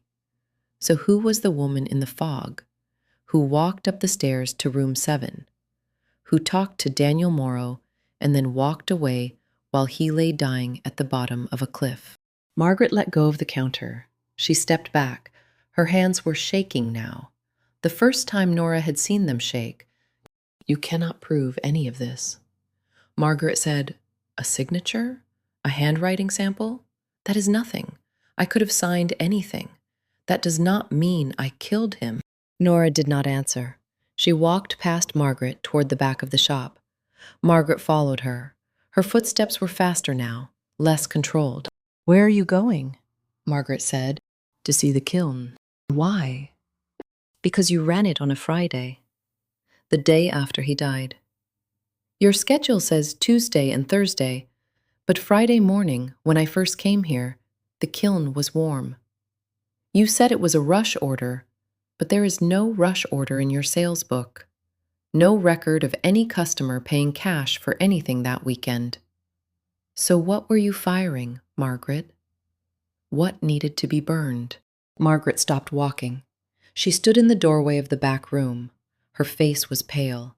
Her eyes were bright, too bright. "I fire the kiln whenever I want," she said. "I do not need a reason."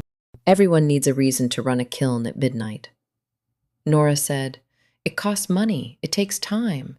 You do it because you need something to get hot enough to destroy whatever is inside. Paper, fabric, something you do not want anyone to find." Margaret shook her head. Her hair came loose from its knot. A strand fell across her face. She did not push it away. "You are making things up," she said. "You have no evidence, no witnesses, nothing." Nora looked at the back wall of the storage room. She looked at the side wall. She looked at the front wall. She measured with her eyes. The building was narrow. She had walked past it 100 times, but the storage room was even narrower. Too narrow. She ran her hand along the plaster. She found the seam, a hairline crack, almost invisible, but once she saw it, she could not unsee it. "What is behind this wall?" Nora said. Margaret's face went white, not pale, white, the color of paper, the color of someone who has just seen the ground open beneath them. "Nothing," Margaret whispered. "There is nothing behind that wall." "Then you will not mind if I open it." Nora pressed on the wall. It moved. A panel. A door. Hidden. Margaret lunged forward. She grabbed Nora's arm. Her grip was strong, stronger than Nora expected. Her fingers dug into the fabric of Nora's sleeve. "Please," Margaret said. Her voice broke. The flatness was gone. The control was gone. "Please do not. Please." Nora looked at her. Margaret's eyes were wet. Her face was twisted, not with anger, with fear. The kind of fear that comes from knowing something is about to end. "Margaret." Nora said, "Let go of my arm." "You do not understand," Margaret said. "You cannot understand. 15 years. I have been here for 15 years. This shop, this town, the people who know me.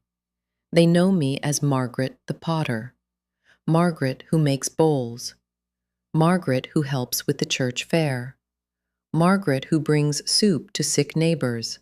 That is who I am. That is who I have become. If you open that wall, that person dies."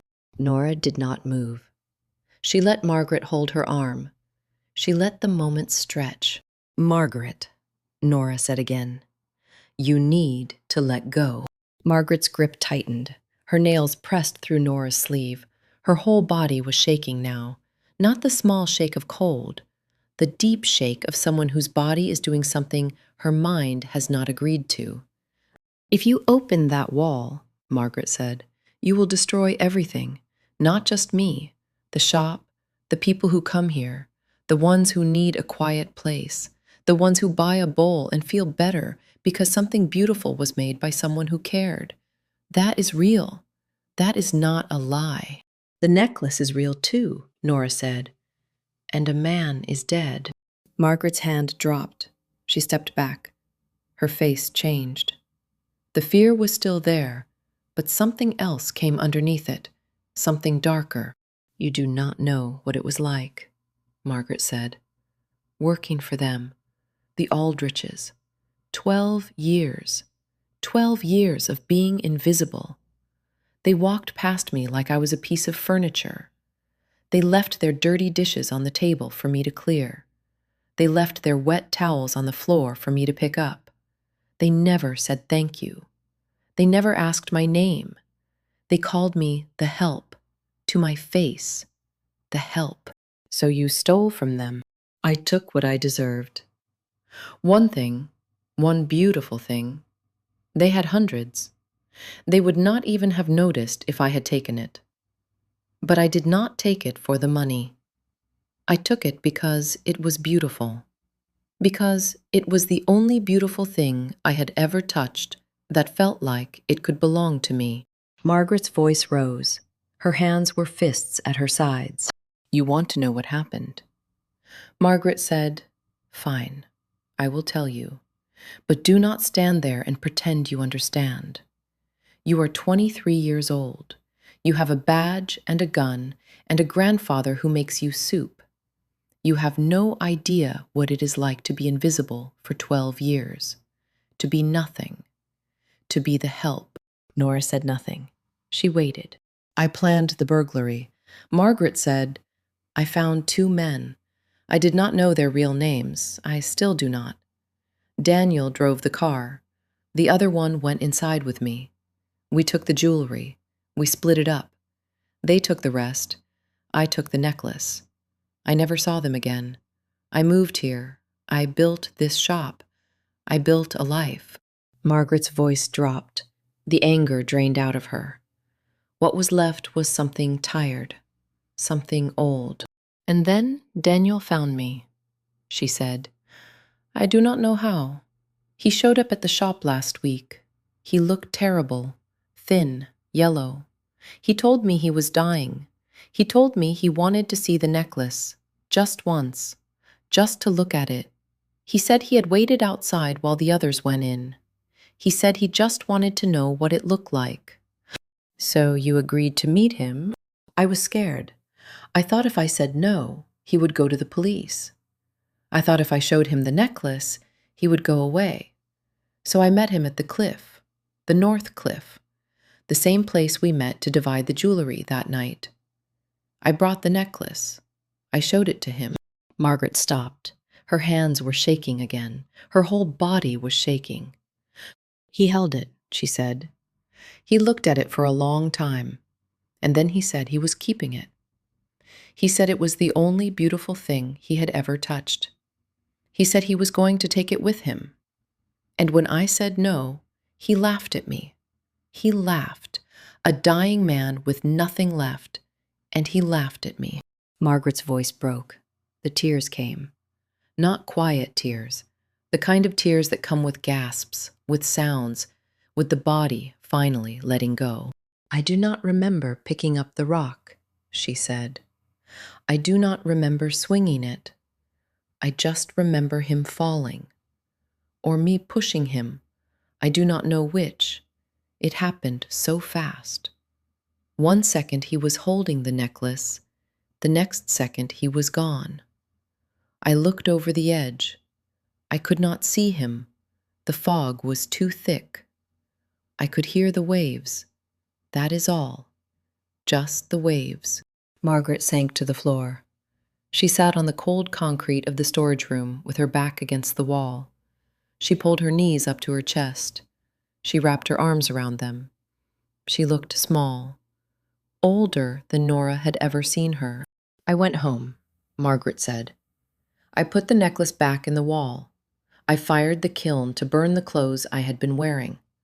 I opened the shop in the morning. I made coffee. I arranged the shelves. I waited for someone to come and ask me questions.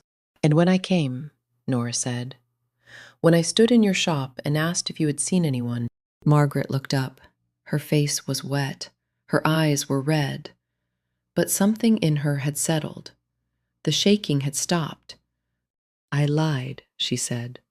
"I turned the bowl so you would not see the mark." I smiled. "I offered you coffee. I lied to your face. And I would have kept lying. I would have kept lying forever. But you did not stop asking questions. You kept coming back. You kept looking. You kept seeing things no one else saw. Margaret looked at the hidden door in the wall. Open it, she said. Open the wall. The necklace is in there. It has always been in there. The last beautiful thing. Nora pulled out her phone and called Cole. I have her, Nora said. She confessed.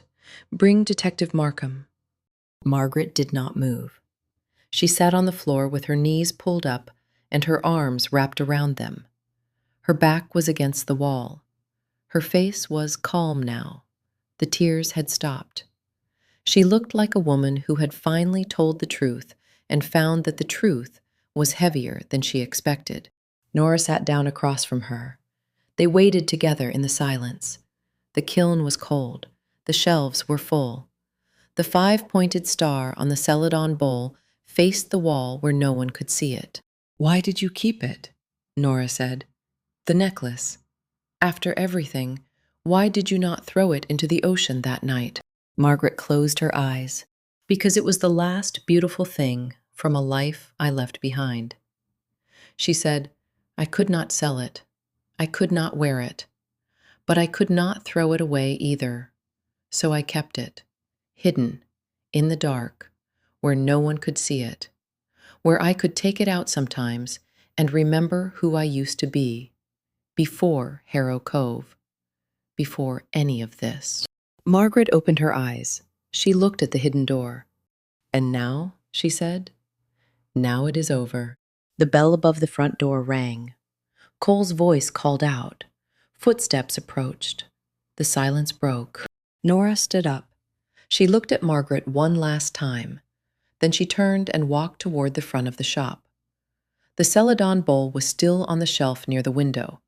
The mark faced the wall. Nora did not turn it around. She left it the way Margaret wanted. Some things, she thought, could stay hidden. But not this. Not anymore. Chapter 10. The Last Beautiful Thing. The shop was quiet when Cole and Detective Markham walked in. Nora heard their footsteps first, then Cole's voice, then the sound of the back room door opening wider. Cole stood in the doorway. He looked at Nora. He looked at Margaret sitting on the stool. He looked at the hidden door in the wall. His face did not change, but his eyes did. They softened, just a little, the way they softened when something hard was over and something harder was about to begin. Detective Markham was behind him. He was a tall man in his early 50s, gray at the temples, wearing a dark coat and carrying a leather satchel.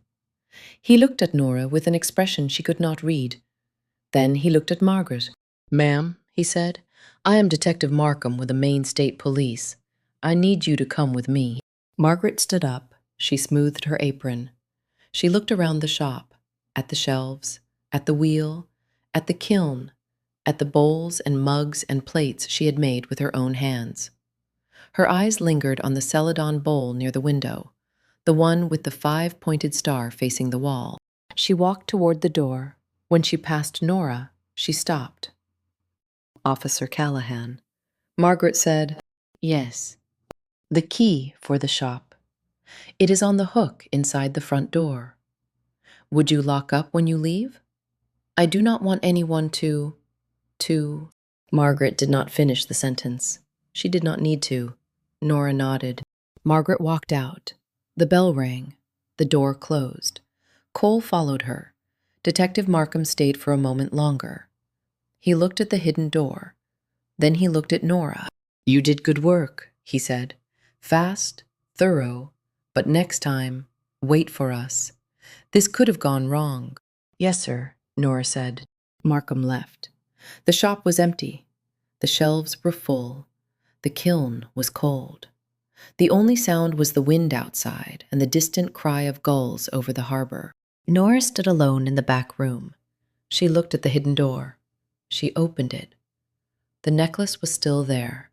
47 black pearls on a yellowed silk thread. The clasp was white gold, unmarked. The pearls glowed in the dim light, dark and deep and strange.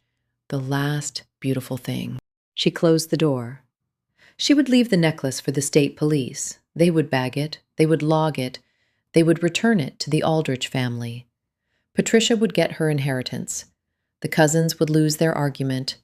The case would close. Nora walked to the front of the shop. She took the key from the hook. She turned off the lights. She stepped outside. The air was cold and clear. The sun had set. The sky was deep blue at the horizon, fading to black overhead. The first stars were out. The harbor was dark. The boats were dark. The town was dark. But the lights were on in the houses on the hillside, warm and yellow and small. She locked the door. She tested it twice. Then she walked to her cruiser. She did not start the engine.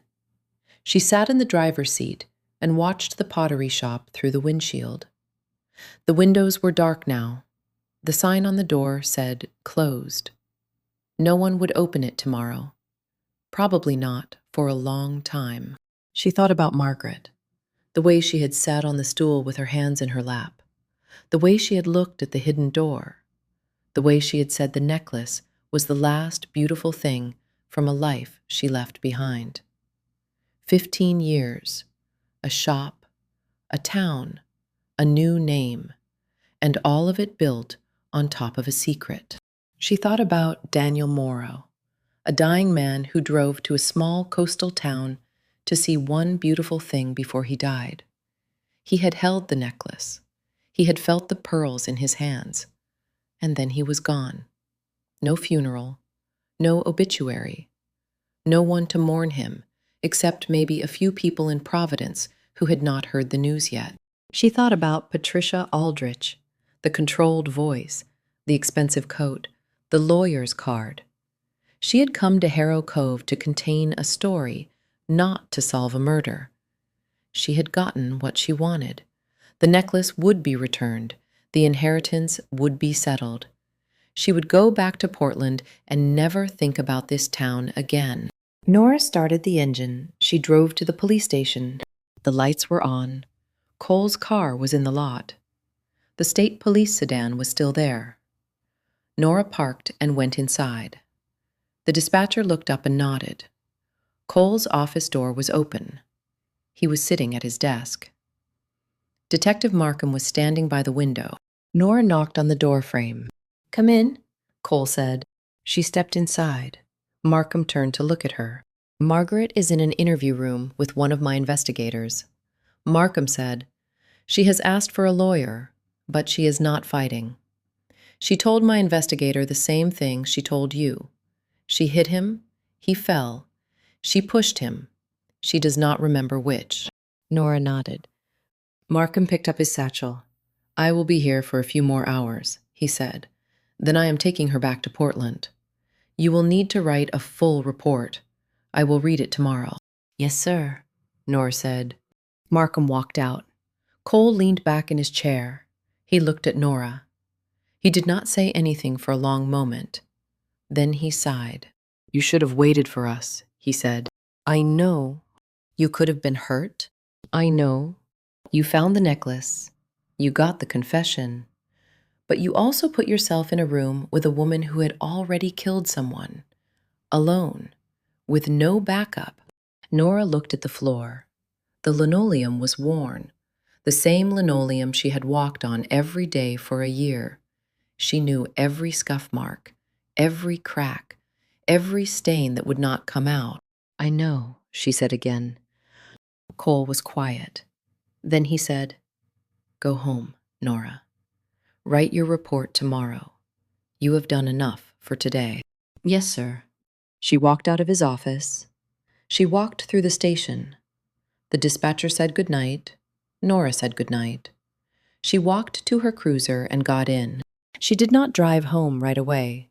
She drove to the harbor. The parking lot was empty. The fog had started to roll in again, thin at first, then thicker. The water was black. The boats were dark shapes against the darker sky. A single light burned on the far dock, orange and small and alone. She sat in the car and watched the fog move across the water. She thought about Jamie, her brother, somewhere far away, somewhere hot, somewhere she could not picture. He had not called in 2 weeks. That was normal. He called when he could. She called when she could. They had learned years ago not to expect anything regular. The military did not care about phone schedules. She wondered what he would say about this case, about Margaret, about the necklace, about the cliff. He would probably say something short and dry, the way he always did. Then he would change the subject. He did not like talking about death. He saw enough of it where he was. Nora sat for a while longer. Then she drove home. The Graves house was lit up. The porch light, the kitchen light, the living room window glowed through the bare branches of the old maple tree. Smoke came from the chimney. The smell of wood smoke drifted through the cold air. She parked. She sat for a minute. Then she went inside. Ed was in the kitchen. Biscuit was on the rug. The table was set for two. Bowls, spoons, glasses of water, a pot of stew on the stove, cornbread on a plate. The butter was out. The salt was out. Everything was ready. Ed looked up when she came in. He did not ask any questions. He just nodded toward the chair. "Sit," he said. "Eat." Nora sat. Ed filled her bowl. Stew. Beef and potatoes and carrots and onions. The broth was dark and rich. He set the bowl in front of her. Then he sat down across from her with his own bowl. They ate in silence, the way they always did. The way they had eaten together for 23 years. Biscuit lay under the table with his head on Nora's feet. The house was warm. The windows were dark. The fog pressed against the glass. Nora finished her stew. She set her spoon down. She looked at Ed. She confessed. Nora said, "Margaret. She told me everything. She planned the burglary. She kept the necklace. She killed Daniel Morrow because he would not give it back." Ed nodded. He did not say anything. He waited. She said the necklace was the last beautiful thing from a life she left behind. Nora said she could not sell it. She could not throw it away. So she hid it for 15 years. And then a dying man showed up and asked to see it. And she killed him to keep it. Ed set his spoon down. He looked at Nora. His face was calm, but his eyes were not. They were the eyes of a man who had seen things, who had done things, who understood that people were capable of terrible acts for reasons that made sense only to them. "Do you feel sorry for her?" Ed said. Nora thought about it. She thought about Margaret sitting on the stool, her hands shaking, her face wet, her voice breaking. She thought about the 15 years Margaret had spent building a life on top of a secret.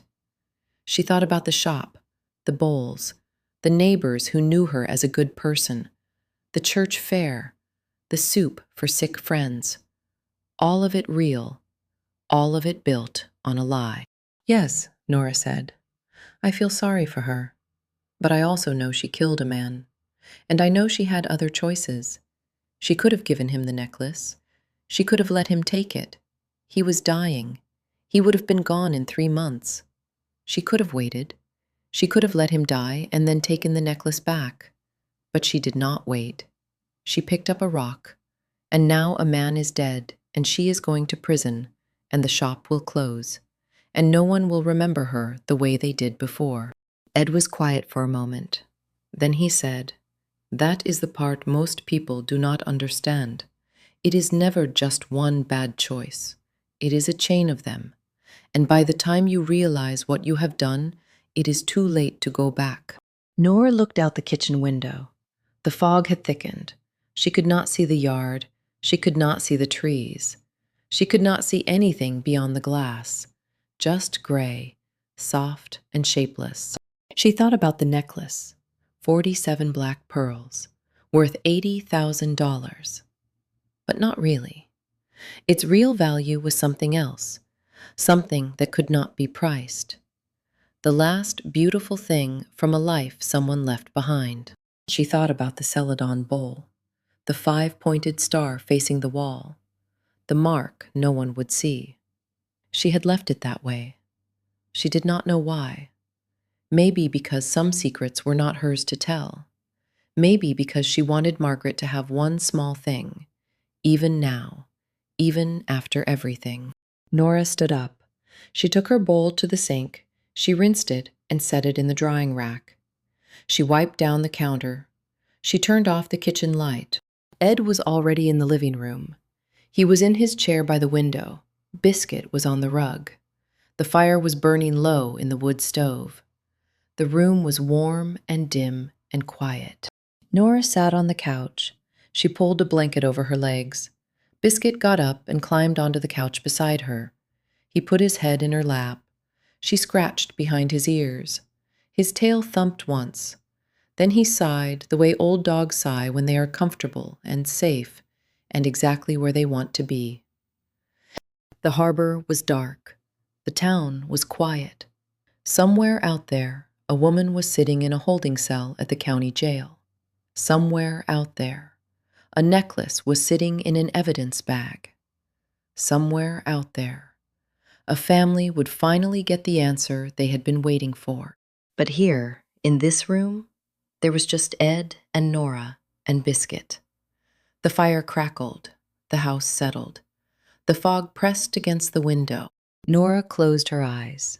She was tired, the good kind of tired, the kind that came from doing something hard and doing it right. She thought about her notebook. It was in her bag on the floor, full of questions and answers and questions that led to more questions. She would write the full report tomorrow. She would file it. She would talk to Cole. She would go back to patrol work and noise complaints and lost cats. But tonight, she was done. The fire popped. Ed turned a page of his book. The wind picked up outside, rattling the bare branches of the old maple tree. Biscuit snored. Soft. Steady. The sound of a dog who had done nothing all day and found it satisfying. Nora opened her eyes. She looked at Ed. "Thank you," she said. "For what?" "For asking the right questions." Ed looked at her. His face was calm. His eyes were kind. "You would have gotten there anyway," she said. "You always do." Nora smiled. It was a small smile, tired, but real. She closed her eyes again. The fire crackled. Biscuit snored. Ed turned another page. The house was warm. The night was quiet. Harrow Cove was still standing. And somewhere out there in the dark, the fog was rolling in. Thick and gray and soft, covering everything. The cliff, the harbor, the pottery shop with its celadon bowl and its hidden door and its empty shelves. But not here. Not tonight. Tonight the house was warm. The dog was asleep. The stew was finished. And Nora Callahan, patrol officer of Harrow Cove, was home.